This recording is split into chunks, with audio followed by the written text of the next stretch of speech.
ဆရာတို့ဒီဘုတ်ကပါလဲဆိုတော့နံပါတ်1ပေါ့နော်နံပါတ်2က floating plant ပေါ့ floating plant ဆိုတာရေထဲမှာမျောနေတဲ့ပေါ်နေတဲ့အပင်တွေပေါ့နော်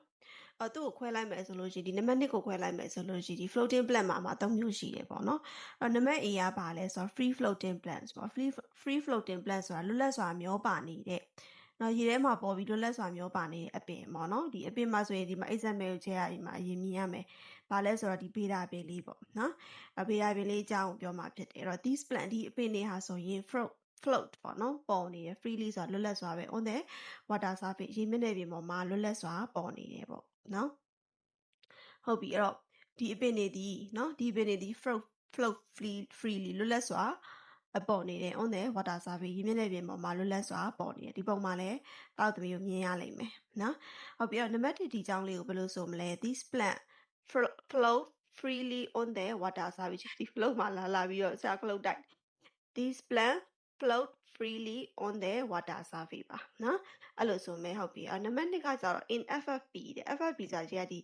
free floating plant ကိုဒီချက်ကအတူကောက်ပြန်ရေးလိုက်တာစာတူသွားအောင်လို့အချက်တောက်သမီးတို့အရှေ့ကောက်ရေးရမယ်အဲ့တော့ဒီ free floating plant မှာဆိုရင် PTO သူတို့ရဲ့ဒီရွက်ညာတွေကပေါ့နော် solar and spongy solar ဆိုတာဖောင်းကားနေပြီးတော့ spongy ဆိုတာပွပွရောင်ရောင်ဖြစ်နေတယ်ရေမြုပ်လို့ဖြစ်နေတယ်ဒီမှာဒီ PTO လေးတွေပေါ့နော်သူတို့ရဲ့ရွက်ညာလေးတွေဒီမှာဒီဖောင်းဖောင်းလေးအဲ့ထဲမှာလေးတွေရှိတယ်အဲ့လေးတွေရှိလို့လည်းဒီပင်ကဒီရေထဲမှာပေါ်နိုင်တာနော်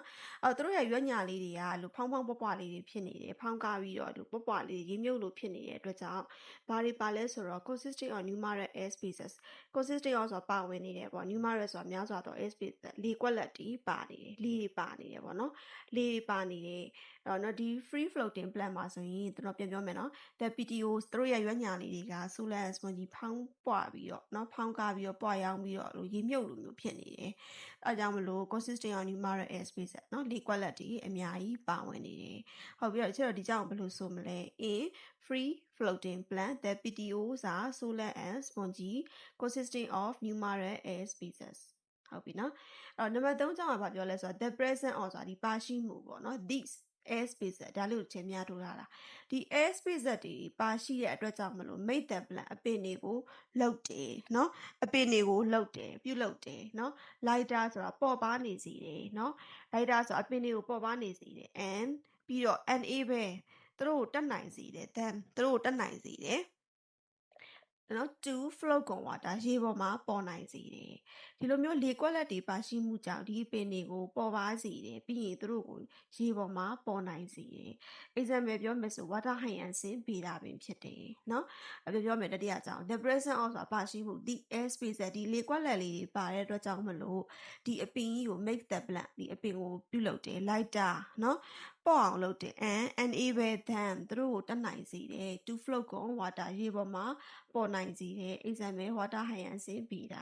ဟုတ်ပြီတတိယအကြောင်းလေးကိုဘယ်လိုဆိုမလဲ the present of these air spaces makes the plants lighter and enables them to float on water example water hyacinth ဗေဒဟုတ်ပြီဒီပုတ်ပြီးပါပြီဒီချက်အစကနေအဆုံးဒီ၃ချောင်းကိုမြန်မာလိုတစ်ခေါက်ပြန်ပြောပေးမယ်နော် floating plant မှာဆိုရင် free floating plant နံပါတ် A အနေနဲ့ this plant ဒီပင်တွေကဆိုရင် float freely on the water surface ရေမျက်နှာပြင်ပေါ်မှာလွတ်လပ်စွာပေါ်နေတယ်မျောပါနေတယ်ဒီ free floating plant မှာဆိုရင် PTO တွေက solar and spongy ဖောင်းပွားနေတဲ့အတွက်ကြောင့်မလို့ consisting of numerous air species လေကွက်လက်တွေလည်းအများကြီးပါတယ်နော် the present of these air species ဒီလေကွက်လက်တွေပါဝင်မှုဒီ make the plant အပင်ကိုလှုပ်တယ်ပြုလုပ်ပေးတယ် lighter ပေါ့စေတယ် and enable တဲ့သူတို့ကိုတက်နိုင်စေတယ် to float on water ရေပေါ်မှာပေါ်ဖို့အတွက် example water hyacinth ဗေဒဟုတ်ပြီနော်ချက်ဒီဘောလုံးမြန်မာလိုပြောပြီးပြီဆိုတော့ချက်ထုံးစံတိုင်းပဲတကြောင်ကိုနှစ်ခေါက်ဆိုပြသွားမယ်တောက်သမီးတို့ကလိုက်ဆိုကြည့်ပါနော်floating plants free floating plants that these plants float freely on the water surface these plants float freely on the water surface in free floating plants the PTOs are solar and spongy consisting of numerous air species